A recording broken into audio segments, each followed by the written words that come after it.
What's up, everybody? Welcome to Podcast Now Plus. I'm Alex, and this video I want to talk about some new Resident Evil 8 Village leaks. Now, this comes from Aesthetic Gamer, a guy that I've talked a load on this channel, actually, specifically in regards to Resident Evil. This guy has a lot of really insightful things to say, honestly, and so I really do respect his work. I think he's a really great guy, and so he was taking questions online, I think, on Twitter, and so I'm just going to read this article. I'm going to read basically what he said back to it. There's actually, again, there's a lot of details on Resident Evil 8 here, and then we'll get into what I think of them. So, okay, last RE8 question then work. I don't know what the exact play time will be, but I've heard pretty reliably out of the RE Engine games, it'll be the longest one. Not the absolute longest Resident Evil game. I personally suspect it'll be shorter than RE6 and RE4, but I've heard it's longer than RE7, RE2, and RE3. There's a mixture of more linear and more open places,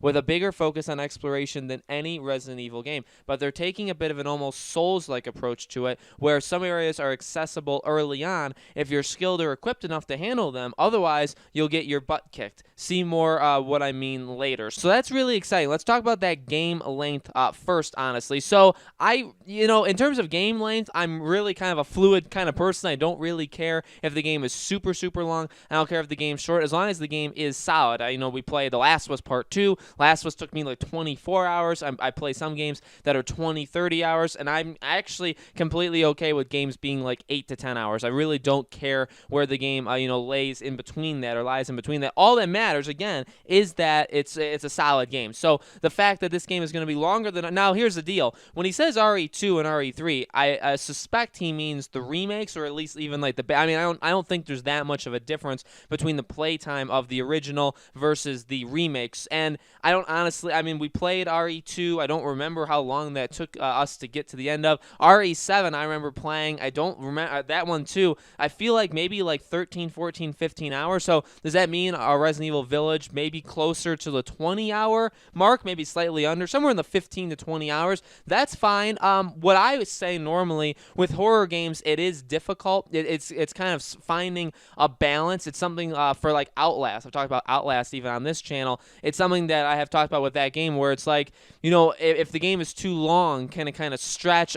Do they run out of horror elements that they can use? It's a little bit difficult because you don't want to stretch a horror game, especially, I think, horror. Now, you can make the same argument for a storytelling game, something, again, like even like The Last of Us. Like, could you cut 5, 6, 7, 8 hours out of that game, and could it could actually have helped the game? Yeah, it actually probably could have. It didn't actually have to be 25, 30 hours. It could have probably been 17, 18 hours, and it would have been just a really solid experience. Again, people would have beaten it faster. Does that matter to them? That's the question. But for Resident Evil, for a horror game, again, you got to be careful. You got to be careful what you do, but depends on what kind of game it is. So this is a horror game, but going on the further part, it's a more open world.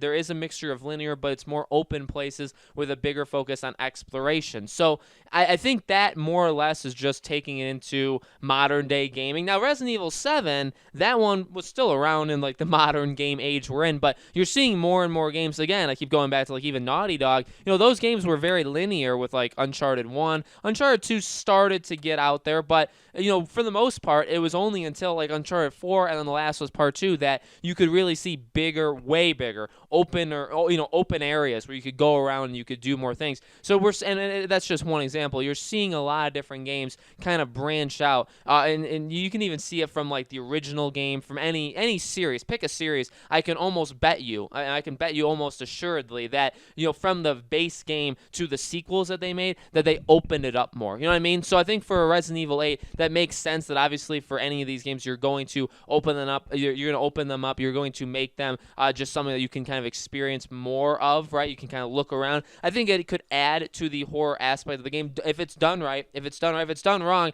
again, it's kind of make it drag a little bit. And the last part, the Souls things, I really like this. I don't know how exactly they'll do it. Obviously, we'll have to wait and see until the game comes out, but I like the idea that you're going to be able to go to places, because I've never really liked being blocked off from places, especially an open world game. It's like, well, obviously the place is accessible, people are living there, things are happening. However, if you're going to go there, you may be over your head, and so you probably don't want to go there. But if you really want to, well, it's there for you. You know what I mean? So I do like that idea. I like that with a horror game where it's like, okay, you can go into this area. There's going to be maybe an enemy you've never even seen before. They're going to be next to impossible to take out at your current state of what you have. Now, again, it's not like this isn't an RPG. This isn't a JRPG. There's no like leveling, but we've seen werewolves. We know there's going to be like ghosts and stuff like that. Say maybe there's a werewolf in like a section, and it's like you could go there right away. There's no way you'll survive. There's no way you'll take that werewolf out, but you can go there. I like that idea. I like the idea that we can do that. It makes for fun videos watching people right online of like trying to do it with the bare minimum or being able to do it as early as you possibly can.